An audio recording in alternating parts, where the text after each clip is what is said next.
Thank you. Thanks for the welcome. Before I start the speech, just quick survey in the room. Please give me thumbs up if for you the current situation is a bit more difficult than normally. If your life is getting a bit more difficult these days, can you give me thumbs up? Okay. And can you please give me thumbs up if you think it's more difficult to run Toastmaster meetings and attract guests to Toastmaster meetings these days? If you think that's more difficult. I see thumbs up in that case. It's more difficult these days. Okay, yeah, thumbs up, thumbs down. So I totally agree. So what I'd like to touch in this speech is how we can together get the most out of this time, which is very challenging for all of us. But let's take a couple of steps back. Personally, I consider myself lucky in my life because I have a hobby I love, which is Toastmasters, but I also have a job in a company, MSD, and in that company, I work as a project manager and soft skills trainer. That allows me to use the skills I learn in Toastmasters and develop them even further. And funny thing, even get paid for it. This is what I get my salary for. And I love, staying in front of a group of people and cracking a joke, making them laugh, or maybe telling them something they didn't know before and then watch their faces like, wow, when they learn something new. I find it super cool. And time to time, because our office is in Prague, but time to time, one of my colleagues comes to me and says, Lukas, could you please do a virtual training for our Switzerland office or for our Hungarian office? And I always tell them, no. First of all, I'm not so good in virtual trainings, but second, virtual trainings are not really fun for me. As you can imagine, in the past couple of months, I had to change that approach. Now there are no in-person trainings at all. Everybody's online, even all those people in Prague. And so I had to move all my trainings and all my activities online. Well, now let me make a confession here. Even today, I still enjoy the in-person trainings much more. And I still enjoy, the in-person activities much more than the online. And yet, over the past month, I really moved all my activities online and became maybe even more active than in the past. So I signed up for the group that's going to investigate different tools, how to conduct workshops online, different online tools. I started an online event where people can meet on Sunday evenings and share their stories. And I really decided to move all my trainings from offline from in person to online. And the reason for that comes from this concept, which is called a lifetime versus dead time. A lifetime versus dead time. And it's a concept that is discussed by two of my favorite authors. One of them is Ryan Holiday, and the second is Robert Greene.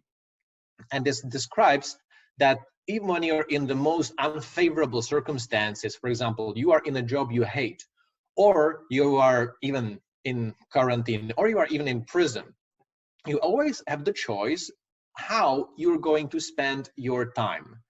And that time is you will be passive and waiting for the situation to pass.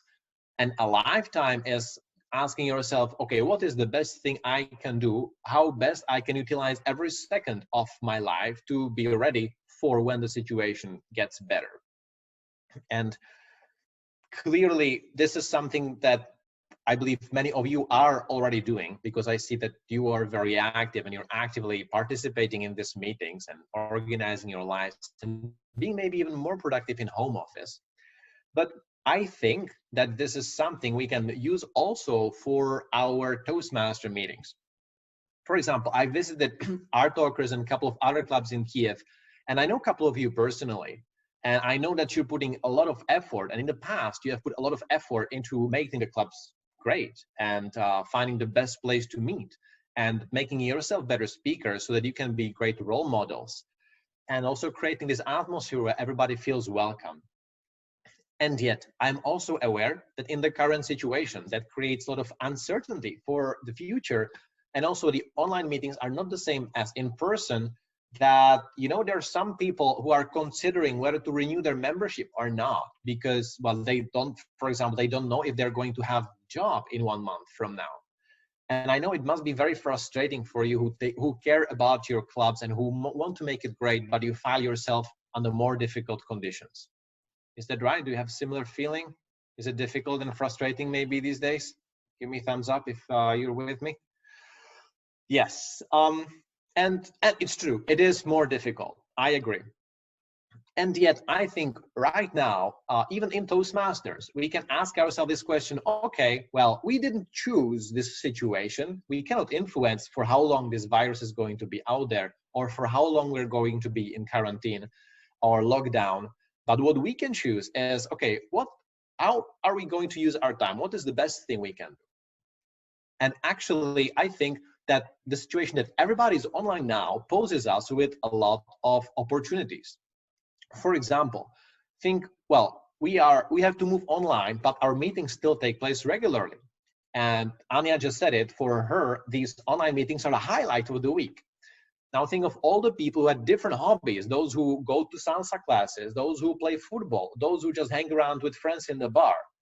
They cannot do these hobbies anymore at all. And actually, these people are now waiting for us to invite them to an online Toastmaster meeting, to give some spark to their week and to their quarantine situation.